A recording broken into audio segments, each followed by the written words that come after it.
Greetings to everyone in the name of our Lord Jesus Christ. Welcome once again to the house of the Lord. Shabbat Shalom to everyone, and may you be blessed. Today we're going to continue on the topic, the Lord is knocking at the door of our hearts, shall we let him in?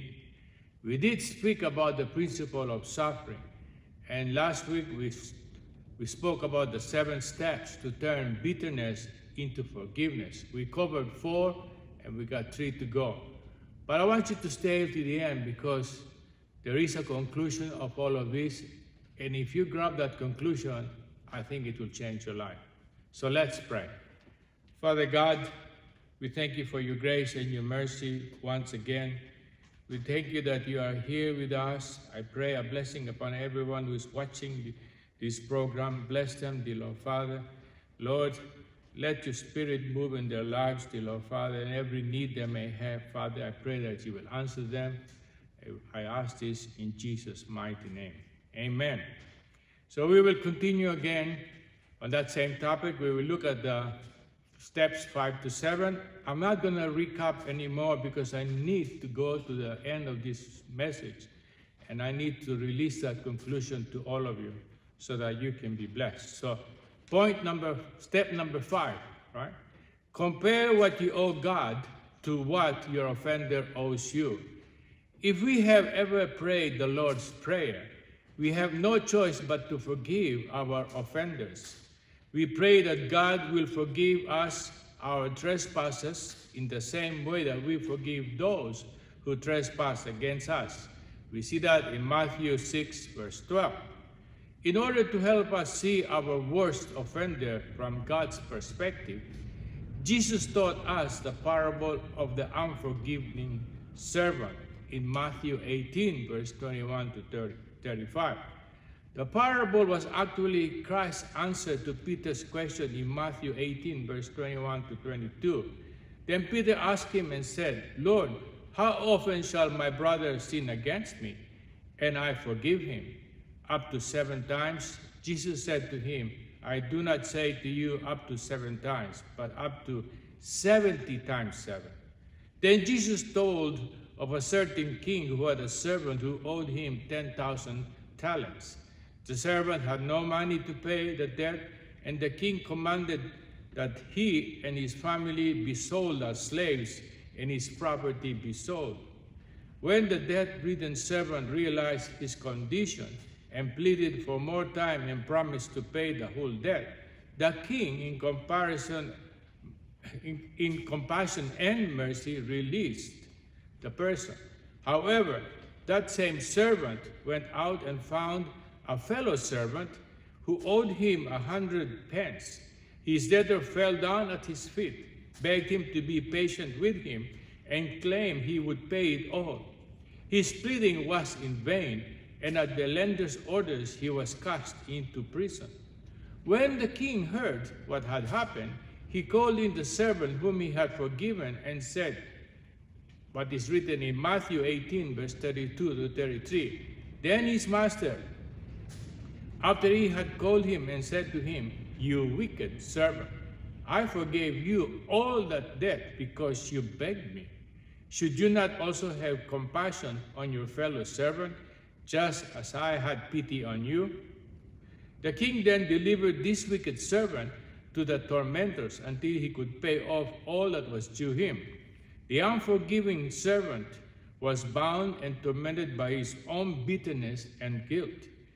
These 2 tormentors will exact from him a payment more costly than he can imagine. 1 John chapter 3, verse 15. Whoever hates his brother is a murderer, and you know that no murderer has ever has eternal life abiding in him. Now let's move on to step number 6. Distinguish between forgiveness and pardon. When we forgive our offender, we do not automatically pardon him or her. The two are separate and need to be considered. Forgiveness involves our attitude towards our offender. We are no longer hating our offender in our hearts or wishing our offender harm. On the contrary, we are desiring the best for him or her. This certainly includes repentance and restitution on his or her part towards God, ourselves, and others. If a man kills a member of our family, we must forgive him, but we cannot pardon him. He still stands guilty before God and before the law. He stands condemned under both and will receive punishment unless perhaps he repents and pleads for mercy. Pardon is the release from the legal penalty of an offense, and the one who grants a pardon must have the jurisdiction to do so. God always pursues justice before mercy. We read that in Micah chapter 6, verse 8. He has shown you, O man, what is good, and what does the Lord require of you, but to do justly, to love mercy, and to walk humbly with your God.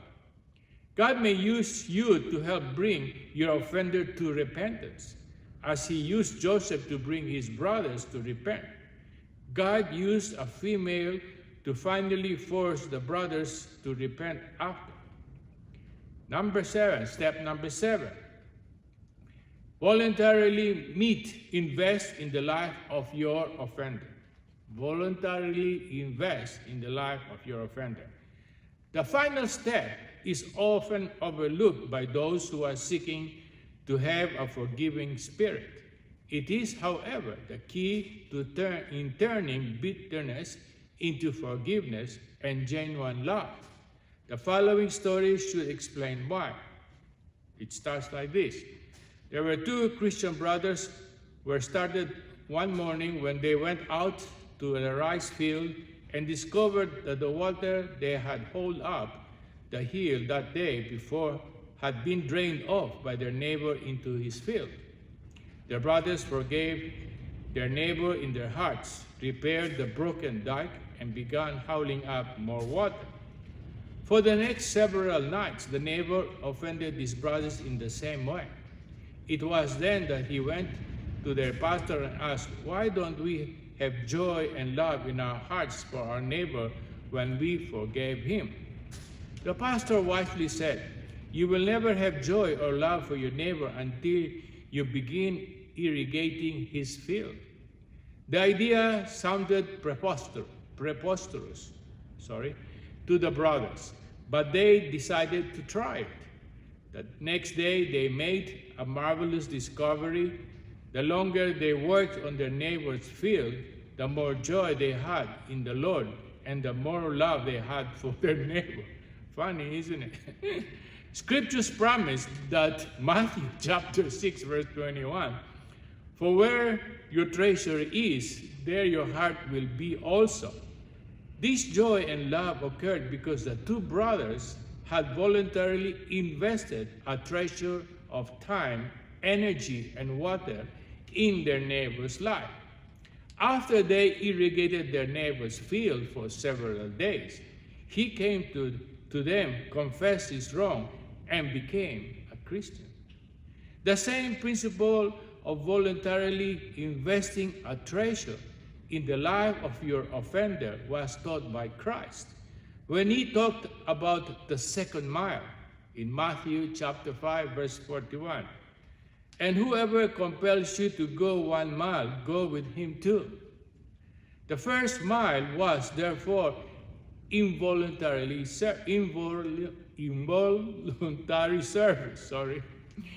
But the second mile was a voluntary investment of something of value.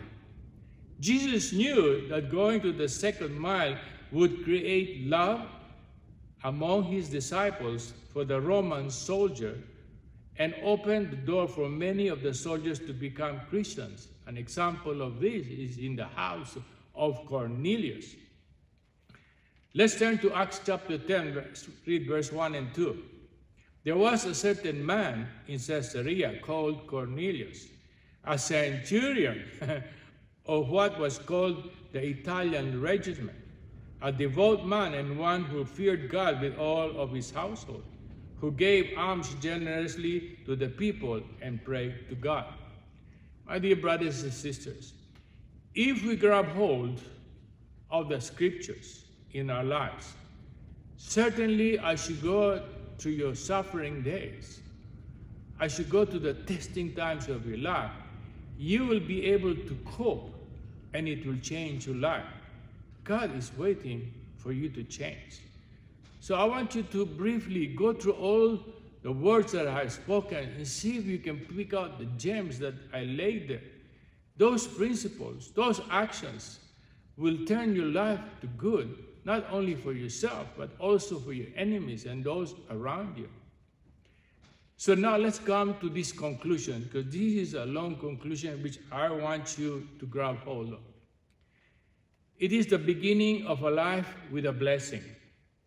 Now that we have taken on board why we need to take suffering with a different perspective, it is also necessary for us to have a victorious life or overcoming life over all tests and trials. Being a child of God, we have the scriptures to guide us to live an overcoming life once we understand how it works. This is a big Bible study, but today I will share the ground principle which, if you take it on board and apply it, will give you that edge to be on your way to many victories or many blessings, not just for yourself, but also for those who you care.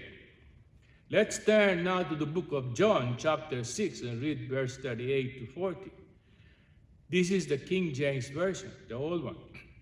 For I came down from heaven, not to do mine own will, but the will of him that sent me. And this is the Father's will, which has sent me, that all which he had given me I should lose nothing, but should raise it up again at the last day. And this is the will of him that sent me, that everyone who seeth the Son and believeth on him have everlasting life, and I will raise him up at the last day. John chapter 5, verse 24, King James Version. Verily, verily, I say to you, he that heareth my word and believeth on him that sent me has everlasting life, and shall not come into condemnation, but is passed from death into life.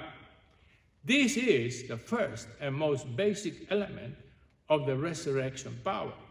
Jesus is making it absolutely clear that everyone who hears and believes him, which is the word of for faith and the exercise of faith, meaning being able to entrust and to commit without reservation to God, will have the God-breathed life.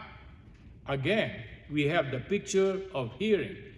Hearing and understanding come together, and exercising faith and absolute confidence and trust in the reality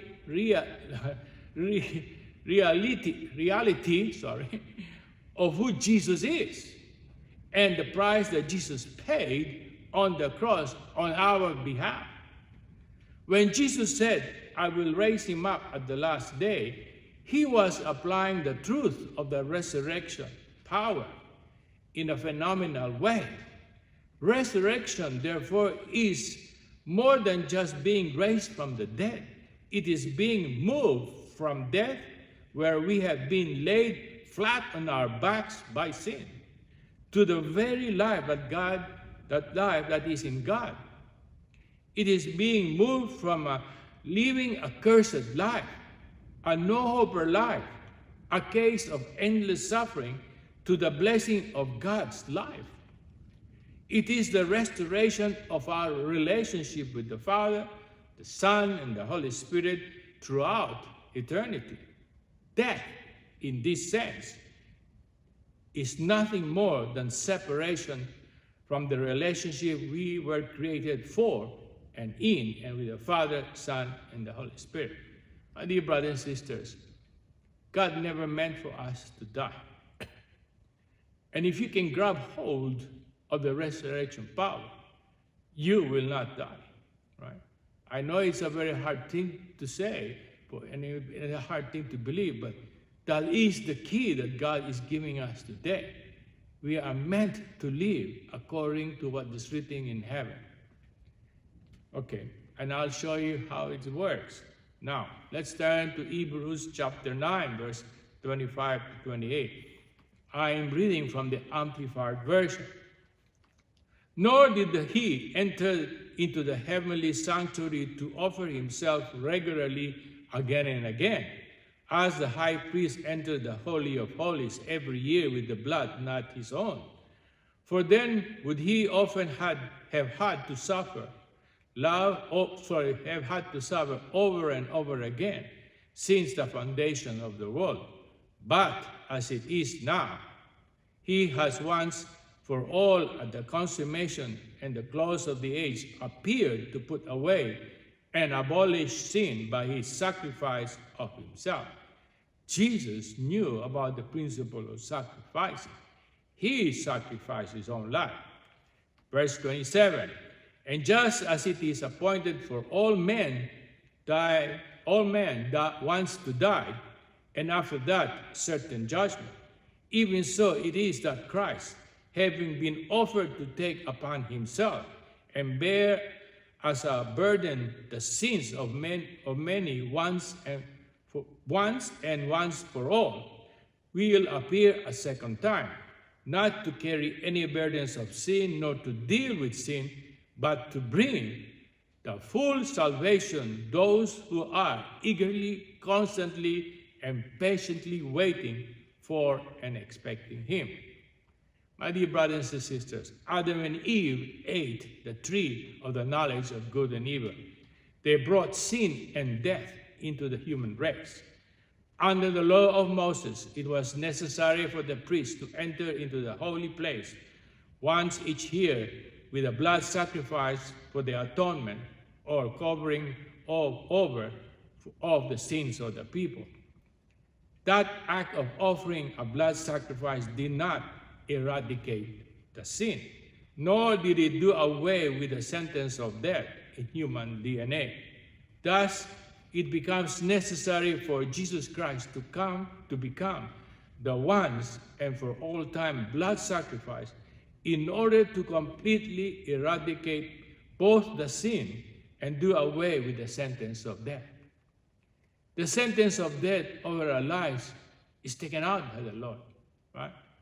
You need to repeat that to yourself over and over and over again until the penny drops. And then your life will completely change. What the priest could not do under the law of Moses, Jesus accomplished with 4 distinctive acts, right?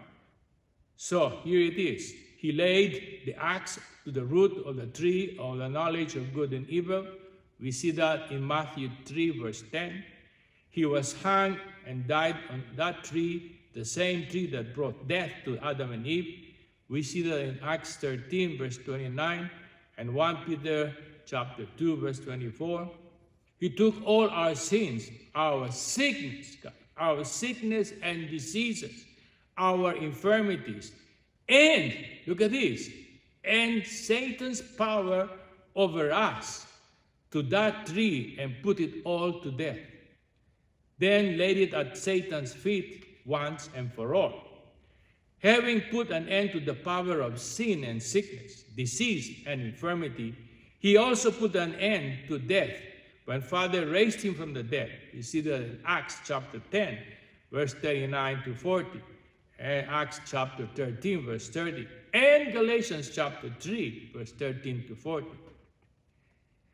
This last quote from Paul's letter to the Galatians make it about as ambiguous as anything can be when he writes that Christ has redeemed us from the curse of the law, being made a curse for us. So what was that curse? It was the sentence of death for sin. That was the sentence that passed upon all mankind from the moment that Adam and Eve ate the fruit of the tree of the knowledge of good and evil. We see that in Deuteronomy chapter 28, read from verse 15 to 68. It talks about the sin sickness, diseases, and death.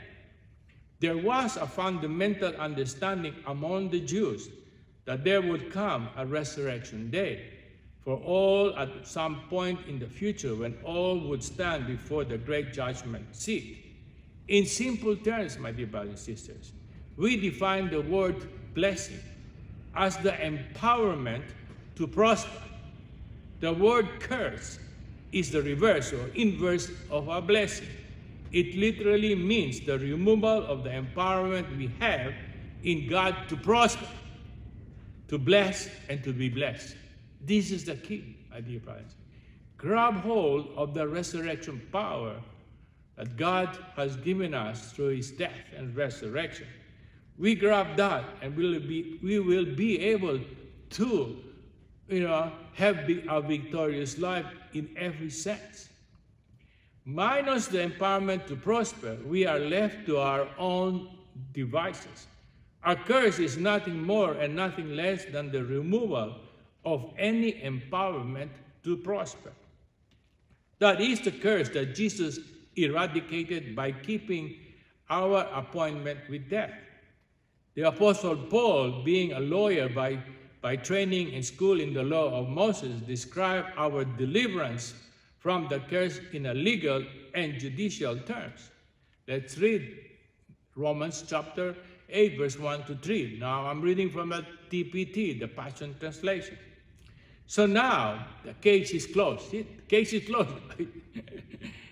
There remains no accusing voice of condemnation against those who are joined in life union with Jesus. If you accepted Jesus, you're part of it, right?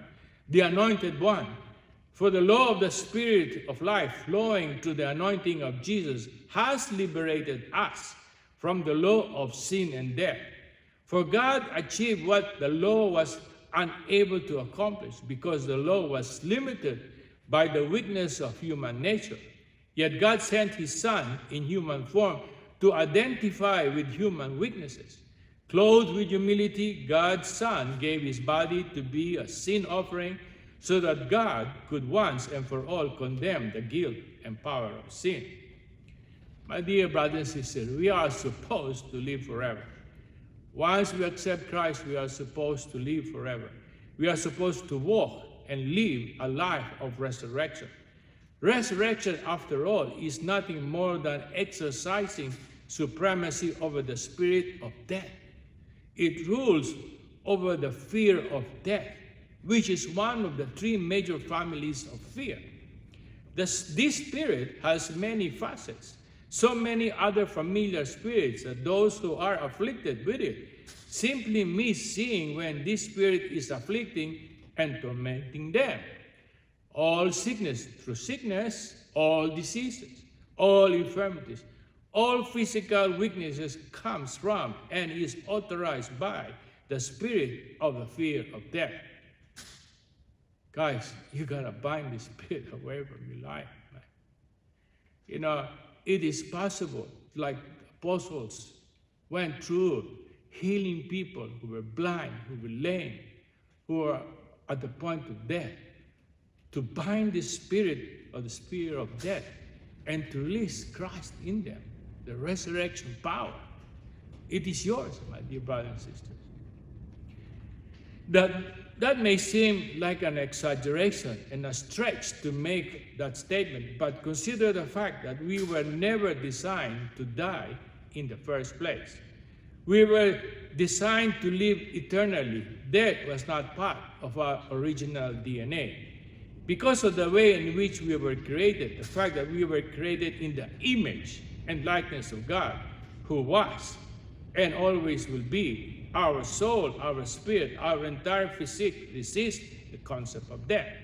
It violates everything in our innermost being. We were never designed to die. And the very fact that sickness, disease, infirmities, weakness, poverty comes on us causes a reaction in the core of our existence. We have become conformists to Satan's tricks, guys. We have become conformists to Satan's tricks. Just think about that. Have you conformed to your present situation? Have you said to yourself, well, I cannot do anything about it? That's lie. No, my dear brother and sister. You got to eradicate that thought out of your life. You have to repeat to yourself and tell the enemy, I will not conform to all your attacks. I will not conform to what you are giving me. I will not conform to the spirit of death. Instead of responding to the overcoming of the resurrection life that Jesus paid for all of us in our redemption, we need not to be conforming to what Satan is doing to us. Right? Salvation is not just repentance, or it's not just redemption from, forgiveness of, and eradication of sin. It is deliverance from the sentence of death and the curse that came upon us when Adam and Eve ate the fruit of the tree of the knowledge of good and evil. My dear brothers and sisters, I'm going to end here. I only want you to realize the power of the resurrection and what it is for all of us, what it can do for all of us when we grab hold of it. It gives you that power to live in the blessing of God. Are there going to be more tests? Yes, there's going to be more tests. But with the blessings of God, all those tests will just seem trivial. And you will see that, you yourself have been changed into the likeness of Christ because you are living in that resurrection power. All the things that you have desired to do for the Lord, you will be able to do. All the things that you have said, Lord, if I only can, you will be able to do. Right? So if you are sitting on a wheelchair, right, you need to come into this resurrection power and tell yourself, I will rise up. Right? If you are lying down on a deathbed, you need to release the power of the resurrection. And if you have a person who believes, I ask you, that person who believes, release that power of the people over the people who are dying, lying down in bed in the hospital. And you will see a change, right? So I want to leave with this message. It is an exciting message because we have been given something by the Lord, right? When He died for us on that cross and resurrected again. It is the eradication of the sentence of death. And we can move from curse to blessings. Right? But we can move to the prosperity of the kingdom of heaven. So let's close in a word of prayer. Okay. Thank you for watching once again. Dear Heavenly Father, I just thank you for this word.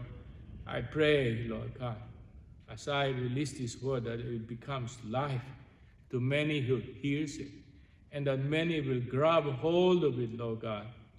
And Father, I bind the works of the enemy upon all our lives, and we tell the enemy right now, we will not conform to your tricks. We will rise above our situation, and we will be victorious, and we will enter into God's blessing. Father, bless everyone. Protect them from the powers of darkness, especially their hearts and their minds, and in what they believe, Lord. Release a wind of change in their belief to rely on the scriptures that you have given us, Lord. In Jesus' mighty name I pray. Amen. So we come to an end of this series. We'll see you next time again with a new message. God bless you all, and take care.